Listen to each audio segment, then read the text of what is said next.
If it wasn't obvious enough already, I'm a big old Sega kid and double obvious that I love Golden Axe. But since I've reviewed all the Golden Axes now, it's time to talk about the other formerly colossal, now dormant Sega franchise. It was a series that also shared a spot on that venerable Sega 6-pack cartridge I rented constantly as a kid. And it's also a series that actually predates Golden Axe by a whole 2 years.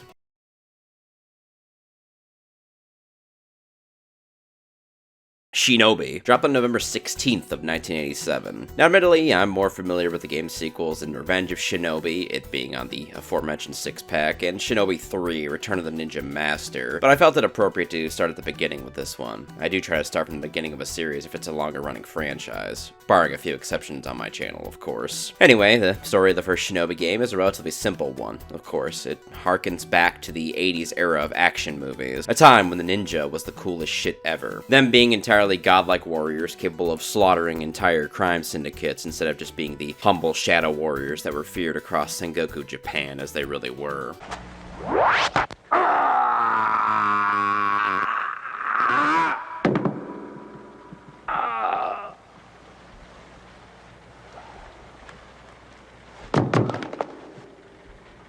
Our main character is one Joe Musashi, assumedly the ninja shown here on the title screen, but in-game... Okay, I'll start off with my one major disappointment with this title. Where is Joe's mask? He just looks like a dude here. Thankfully this was rectified in later titles, but man, much like Kid Me with Hyoma and Kensei, I was quite disappointed to see my ninja maskless. At least he has a very swag walk when he leaves the level though.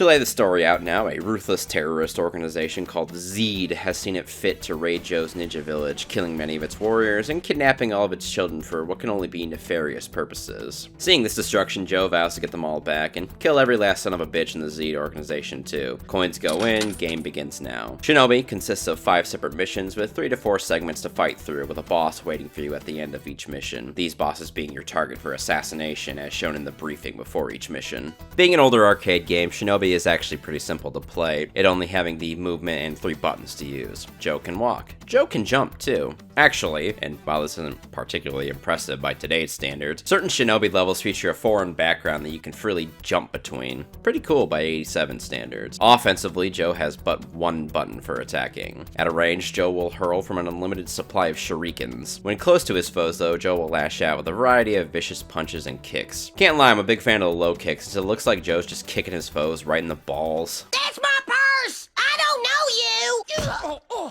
So deadly is our assassin Joe that he dispatches most enemies in 1 to 2 hits. Unless you get enough points to power yourself up, of course. This power up gives Joe a gun instead of his normal shurikens. A gun with explosive bullets, no less. On top of that, he'll start unsheathing his sword for melee attacks, and all of these will kill in 1 hit. An interesting mechanic you can actually take advantage of is that touching enemies will not kill you, though it will make both you and your target flinch. This is useful for certain enemies that are in awkward locations you can't quite easily reach with your shurikens or your melee strikes. I actually used it a lot more than I thought I would. Lastly, but certainly not leastly, Joe Musashi can bust out some good old ninpo magic. Depending on the level, he'll throw out Shadow Clone Jutsu, a deadly whirlwind, or he'll call down the thunder. Regardless of spell, these magical attacks will clear the entire screen of enemies, as well as their projectiles too. It's the ultimate offensive and defensive move, but you only get 1 per stage, so use it wisely. Save it for a most critical moment. Like this one. Enemy-wise, ZEED will send all manner of degenerate minions your way in an attempt to stop you on your warpath. You'll run into some basic street thugs early on, of course. A step up from them would be the pistol-packing terrorist whose pistol is so crappy it only has a 3-round magazine. Also, while I don't doubt they're just a melee version, you have these guys, which kind of look like cops to me. At least the uniform does.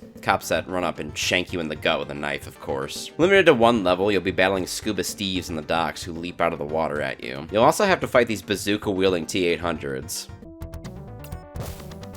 That's not how bazookas work at all, but okay. A variety of very brightly colored ninjas will also accost you, performing daring acrobatic maneuvers, and each with a different blocking ability based on where their swords are positioned. And there's Spider-Man? Peter, I know times are typically rough for you, but it's no reason to resort to being a gun for hire for a terrorist organization. You also have a bunch of these weird gremlin dudes who don't actually do any damage to you, but will just shove you down bottomless pits to your death. There's also this little Super Tengu. Aw, he's just a little guy. He's pretty cute.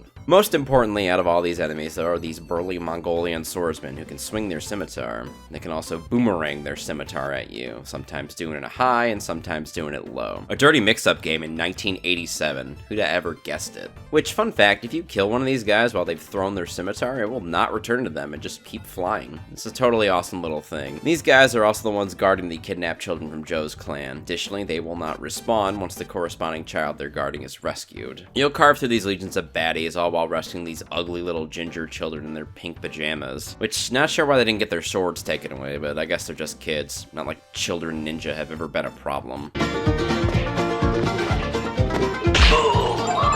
Every level, you'll have a set amount of these kids to rescue, and you'll have to make it to the stage's exit thereafter. In terms of design, the levels are pretty diverse in setting, all of which are pretty colorful and nice looking too. You'll fight through grungy city streets, which are plastered with pics of Marilyn Monroe for some reason. The deep grays and blues the docks, a rusty red factory, and there's some smoky gray mountain landscapes later on too. Every level's pretty nice, I can't lie. What really sticks out about Shinobi presentation-wise though, is that it boasts an absolutely spectacular soundtrack. It's just a chef's kiss. So damn good, I can't lie. There's also a fun little bonus level you get at the end of each mission. A nice little first-person shooter segment where you need to nail every ninja with a shuriken before they leap out and chokeslam you. You get bonus lives as you complete one of these stages successfully, so they're worth trying in for sure. You'll want to harvest as many of these bonus lives as you can as well, since Shinobi isn't precisely the easiest game out there. It's an arcade game, so I mean, kinda to be expected, really. It's hard, but honestly, it never really struck me as super unfair at any point. Sure, you have some things stacked against you. So much of a badass as Joe is, he dies in one hit. Every level is also timed to 3 minutes, which can make a more cautious approach ill-advised, since you can and will run out of time if you're not going quick enough. As bad as this pressure can be, the enemy attacks are very well telegraphed, with the patterns being easy to pick up on. Platforming isn't terrible either, so something that's a typical pitfall for a player is really tolerable to deal with. Honestly, the only bullshit in this game is that you only get one attempt to do the final mission. However many lives you enter the final stage with is as many attempts as you get to get the job done. Which really surprised me, of course, since after I died, I had like 9 credits to keep going and was immediately game overed regardless.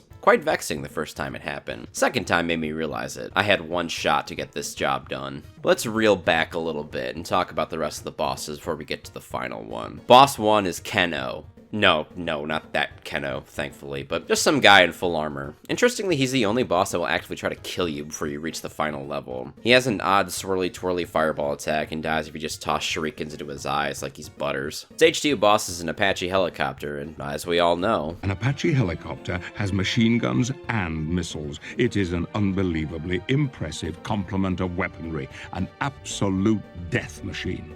It'll drop piss ninjas and shoot missiles, but a couple shurikens to the beak will bring it down. Mandara is the third boss. Pretty unique one since you're first presented with this wall of statues that will push you into the electric wall behind you for an instant death. So you need to get through the wall as fast as possible, and after that you get to the actual boss. A head mounted on the wall. One that shoots fireballs. One that goes over you, and then one that goes to the floor only. Hit the big glowing bead and it's done for. The fourth boss is Lobster. He's actually a pretty intimidating samurai. He can parry shurikens, and his only vulnerable point once again is the face, though honestly magic tears him apart pretty easily as well. And upon reaching the 5th and final mission, you're face down with the Masked Ninja. Okay, so a ninja.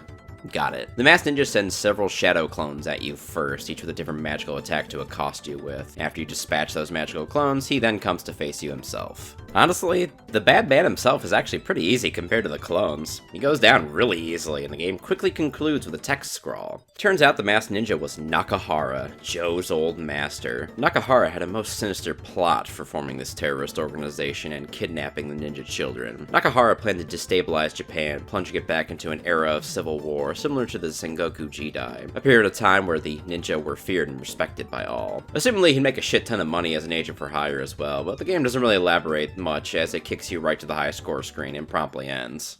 And yeah, that's Shinobi. A veritable classic by all accounts. Shinobi would be a critical success in both Japan and the USA, with it being ported to innumerable home consoles and even receiving a total remake a few years back for iOS. Shinobi would also become quite the big franchise for Sega, with Joe being one of Sega's many mascots, at least till the mid-2000s or so when the franchise petered out. Huh, much like Golden Axe, I suppose. Regardless of that, though, Shinobi is quite the banger of a title. It's fun, it's difficult, but not brutally so. Stars a sweet, albeit maskless ninja, and it has an amazing OST to back it up. Definitely give it a shot if you're into retro games at all. Like all good things, though, this video must end now. As always, dearest of viewers, my name is HadesManticore, and this here channel is CityStateManticore. I very much appreciate it if you've watched to the end here. I'd also love it if you dropped a like and left a comment about how much you also love the Shinobi series. Feel free to subscribe as well, because as always, there's more content to come. See y'all in the next video. Goodbye.